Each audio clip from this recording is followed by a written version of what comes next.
누구도 죄로 인하여서 하나님의 진노를 피할 수 없는데 세례 요한은 여기에 대해서 합당한 회개의 열매를 맺으면 하나님의 구원하심을 볼 것이다 라고 분명히 얘기를 합니다. 또 오늘 본문은요, 하나님의 통치만으로 결핍되지 않고 하나님의 방식만으로도 이 세상을 충분히 살아갈 수 있다라고 하는 굉장한 용단을 내릴 것을 지금 세례 요한은 촉구하고 있는 것이죠. 비록 나는 하나님만 따르는 것이 결핍돼 보일지라도, 나의 방식과 나의 요구와는 너무 달라 보일지라도 우리에게 하나님으로서 너는 충분하냐라고 하는 질문을 합니다. 근데 여러분, 이거는 어느 날 책 보다가 나타나는 게 아니라 무엇인가의 결핍 현상이 생길 때죠. 재정이 결핍될 때, 그리고 관계적으로 뭔가가 결핍될 때, 자기 미래에 대한 확실성이 결핍될 때 하나님은 거기에 너희가 종이냐 아니면 나를 따르고 있던 사람이냐 라고 하는 것을 질문하게 되는 것입니다. 하나님의 통치를 받고 하나님으로 인해 미결핍의 상태, 더 공격적으로 얘기하면 하나님으로 인한 풍족의 상태로 가면 그것이 바로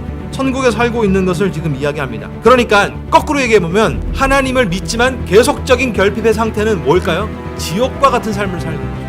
하나님을 믿는다고 하지만 난 여전히 부족하고, 하나님을 믿는다고 하지만 난 여전히 결핍되어서 벗어나지 못한 하나님의 풍부함을 느끼지 못하고 있다면 그것이 바로 지옥과 같은 삶을 살고 있는 것입니다. 우리는 막연하게 내 스스로는 쭉정이가 아니라고 분명히 생각할 때가 있죠. 이 메시지는 때문에 굉장히 심각하게 우리가 받아들여야 하는 것이죠. 왜냐하면 이 말씀으로 인해서 우리는 우리 삶에 신중해질 수 있기 때문에 믿음의 사람으로 삼가해야 할 것들을 삼가하게 되는 것이죠. 믿음의 사람으로 거듭해서 예수 그리스도가 이 땅에 오셔서 정하게 하실 때 나는 어디에 위치하고 있을까? 알곡을 들이실 때 나는 알곡일 것인가 쭉정일 것인가? 쭉정이를 불태우실 때 나는 불태워지지 않을 수 있을 것인가?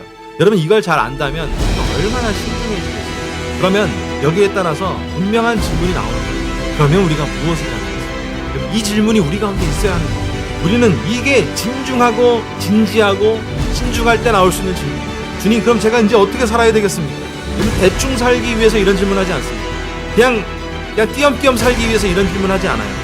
우리는 정말 어떻게 살지 궁금하고 주님에게 합당하고 온당한 삶으로 인정받기 위해서 이 질문을 하게 되는 거죠. 사랑하는 성도 여러분, 다시 한번 우리 스스로에게 물어야 돼요.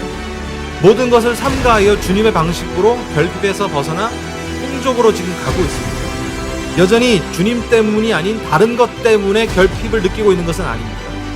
그렇다면 정말로 우리는 인생에 정말로 알곡이 되기 위해서 진지하게 매일 매순간 주님께 물어야 돼요. 주님, 우리가 어떻게 하면 되겠습니까? 주님, 내가 어떻게 하면 되겠습니까?